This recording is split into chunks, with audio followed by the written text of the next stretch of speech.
Today, we had our first cabinet meeting that I would like to report to you more or less what was discussed. As can be expected, we were there until 1 o'clock. We were there for 4 hours. But we weren't able to cover everything. Ang nakapag-present at we had the discussions where the economic team who were able to put out the general principles that they would like to do. Then followed by Inday Sara, who gave her ideas on how we will return slowly to face-to-face in the face-to-face education in the next semester. After which we talked with the Department of Transport at great length about some of the plans that we have to support the return of our students to face-to-face. So that's generally what was spoken about. Hindi kami natapos simply because there was so much to talk about. So I am planning perhaps for the next 2 or 3 weeks to accelerate the number of cabinet meetings, baka 2 a week muna. Hanggat maliwanag na, it's important to me that the entire cabinet understands what it is we are trying to do, how we are going to do it, what the timetable is, and how it all fits together. And that's what we made a good start on today.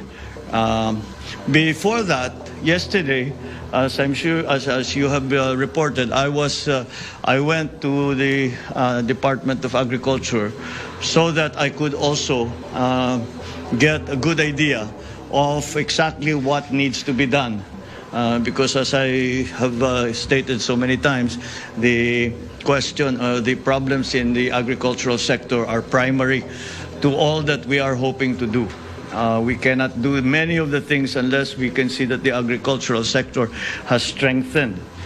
Food supply is such an important part.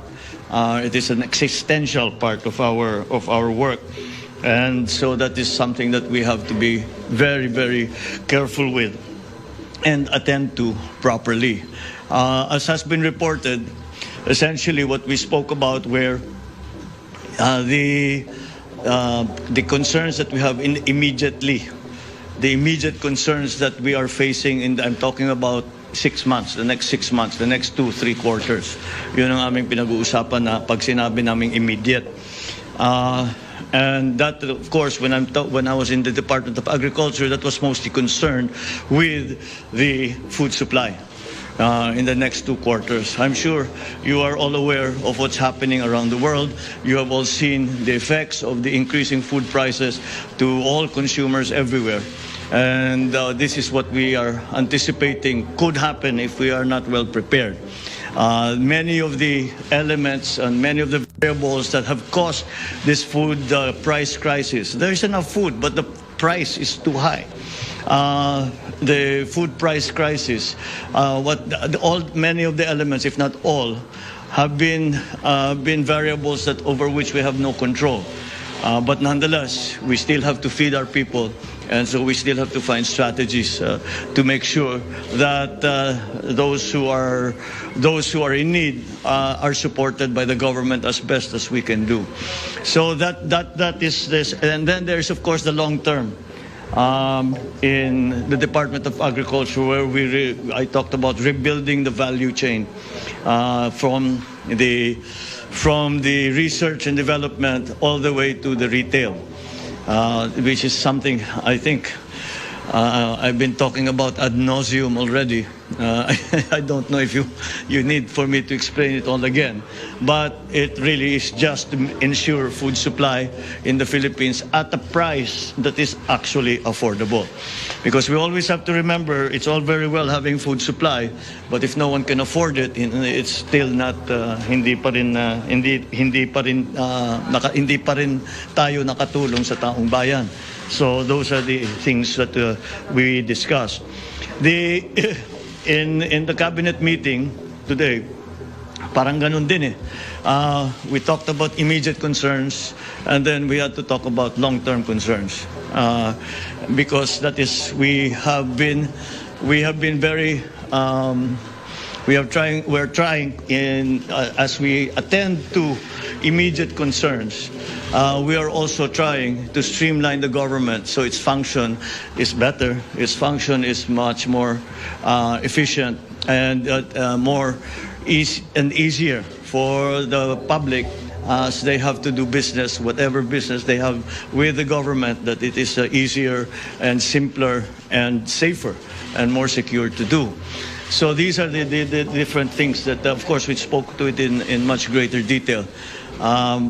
And I think we will, as I said, I think that I want to make sure that every department, every agency has already the plan in mind para coordinated naman ang ating cabinet, the secretaries with each other. So that's the general gist of yesterday's my attendance yesterday in the Department of Agriculture and the cabinet meeting that we had earlier today. So I think I will now open the floor to a few questions. Ms. Maricel Halili. Hi sir, magandang hapon po. Sir, Good afternoon. May we know kung ano po yung most important marching order ninyo to all the cabinet secretaries following the first cabinet meeting earlier? Oh, you cannot. I don't think we can say one. I think essentially is we got into much more detail, so there are no generalizations anymore. Kasi we've been talking anyway for 2 months. Matagal na namin pinag-usapan yung mga general concepts and general principles. So ang pinag-uusapan talaga namin is already what we are going to do, when we are going to do it, how we are going to do it, etc., etc., etc. So each department has got very different instructions. The only thing that we have to that it looks like is how that we have to realize how interconnected all the government is. That everything that's done on one hand affects the government in another place. Sometimes not to its advantage, so we have to be careful about doing all of that properly. So there isn't one single one. I suppose if there's one single one, is let's get our bureaucracy streamlined. I gave them. I said I will not. I give you a relatively free hand in deciding who you want to hire and how you want to change the structure of your department, if indeed that's what you want to do, but do it soon, because we have work to do and we have to get to work immediately. I think there are some easy, not naman easy, but there are some things that are immediately accessible in the sense that we can start doing something about it already. The first thing that is an example of that was in Daisara's announcement that we have a plan for full face-to-face by November of this year. September we will start a phased face-to-face schooling. And that face-to-face will end up in early November as already 100% attendance ng mga bata. Kasama dyan we have to talk about also vaccination, etc., etc., because there are going to be some issues that will be raised. So, as usual, I guess if I'm going to single out one instruction, that quickly, let's get this done quickly. As usual, we're nagmamadali. Of course, we're careful, but we're always in a hurry because we have to get much done in very little time. Sir, on other issue, are you going to have a meeting, sir, with Chinese Foreign Minister Wang Yi? And if you're going to meet with him, what will be the agenda? What will be the talking points, sir? Well, the usual agenda yes, I will meet with him. And the agenda, I am sure, will be to strengthen ties between China and the Philippines. And, of course, to find ways to work to resolve the conflicts that we have. And one of the ways that I have consistently suggested is that we have our relationship not only on one dimension, yun lang West Philippine Sea. Let's add to that. Let's have the cultural exchanges, educational exchanges, even military, if that will be useful. Of course, the GTG has always been there. The private sector joint ventures have also been there. But I think that the more we do of that, the more it will help resolve the issues. I will also mention that it's an important player, an important actor in all of this in the region, in terms of the regional geopolitics, will be ASEAN and even APEC, because they have an interest. They are stakeholders in this. So I think we can say that we need for those. For ASEAN, especially to be active for their member countries. So it's essentially always trying to find ways to improve relationships. And we have many proposals to them in the sense that, as I said, we would like for us to increase the scope. Wag lang yung West Philippines yung pinag-uusapan ng China at saka Pilipinas. Let's do other things too. And that way it will normalize our relationship. Sir, sorry, last na lang po on my part. When will be the meeting, sir? When will be? The meeting. I'm not sure. When is he scheduled to... Wala pang schedule yata eh. Okay. Thank you, sir. Thank you. Let's keep it down to one question each para makarami tayo. Mr. Neil Mercado, Inquirer.net. If you're not here, the question was, inflation rate soared to 6.1%, the highest since October 2018. Does the President have any concrete plan to address this? Paano matutulungan ng mga Pilipino umaaray na sa taas ng presyo ng bilihin? Yes, of course, the inflation rate is a problem, not only in the Philippines, but everywhere. Our inflation rate, anong pinote na inflation rate? Right now, 6. What did they... 6.1. 6.1? Yes. I think that I will have to disagree with that number. We are not that high. We have crossed our targets were less 4% or less. Unfortunately, it looks like we may cross that threshold. Tatawid tayo sa 4%. That's why again we have to think about interest rate levels. But there is a conflicting force in that exchange rate levels. The United States, the dollar, has gained in all against all currencies. So the dollar has gained against all currencies. The specific effect is that it actually will start to be part of it will be part of the components of the inflation. So we are having to be careful because essentially our economic policy right now, our monetary policy right now is essentially to use interest rates to control the inflation rate. We are not looking specifically to the exchange rates. Now, what we are talking about, what we are specifically talking, what we are targeting is the inflation rate. So that's what we are doing. The increase in commodity prices are again something that happens. That the forces that have pushed the commodity prices up are again beyond our control. Much of our inflation is actually imported inflation. It is imported because it is the inflation on the products that have suffered inflation that we import. So sumama na yung inflation nila dun sa atin.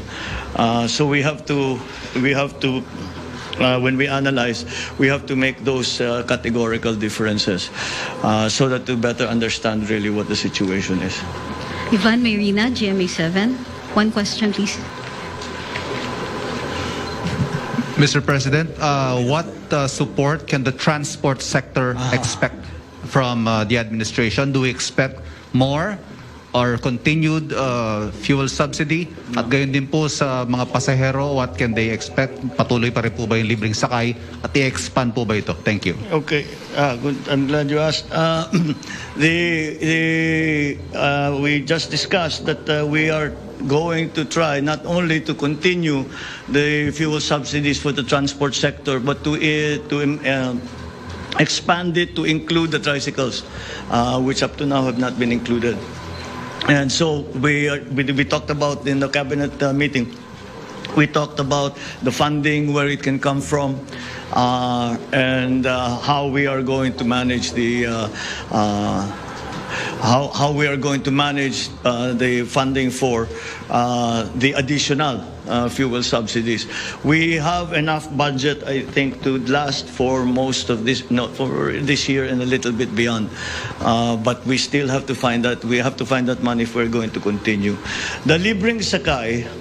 What we have done is we will continue the libreng sakay. But we are going to stop the libreng sakay in MRT 3. We will transfer the libreng sakay to students. Sorry, I think I'm doing this wrong. Libreng sakay continues as is. That continues. But what we are going to do is we are going to do a program for the students, because if they come in, we will fully subsidize first their pamasahe. We'll phase it out because we cannot afford to keep that going. But students will ride for free on LRT2, which is going to the university belt.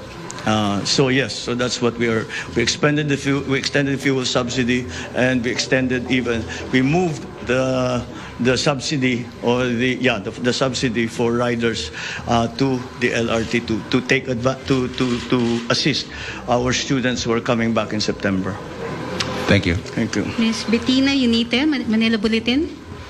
The question was, is there an immediate directive from the President after the DOH reported more than 7,000 cases of COVID-19 in the past week? Yes. So far, I think we are still, because if we look at where we started, we still have the capability to handle the new COVID cases. Luckily, when we should not look at the number of COVID cases in the same way as we looked at them in 2020 and 2021, because this is Corona, this is Omicron. This is Omicron. Omicron is very different. It's a little contagious, but it does not hit us hard. In fact, the general experience has been people are down maybe for 2, maybe 3 days. And that's like flu. It's like having flu. So we are getting to that point where we are learning to live with the coronavirus, specifically with the Omicron variant and the other variants that are coming. Because of this, though, the science has come back to us that for the original variants, mga alpha, yung una, 2020, okay na to have the 2 doses. That gives you good immunity. But with Omicron, you apparently need a third dose, which is a booster dose. So we will be encouraging that, especially for younger people, because again, we have to be concerned about their return to school. So that's the general policy. We will reinstitute again the vaccination drive, so that we can at least feel safer when the children go back to school. We have a last question. Rex Remitio from CNN.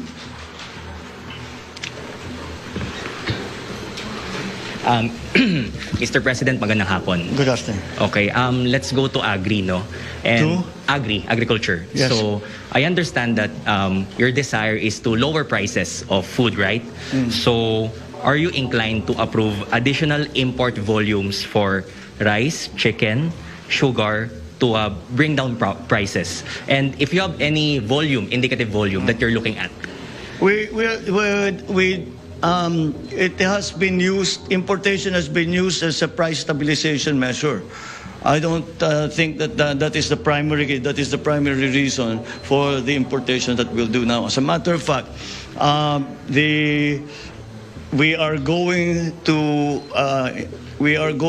try. No, I think we will do it in the Department of Agriculture to boost production of rice and corn in the coming 2 quarters, hanggang Pasko, until after Christmas. Again, because there are several reasons for that. The reasons because we would prefer not to import.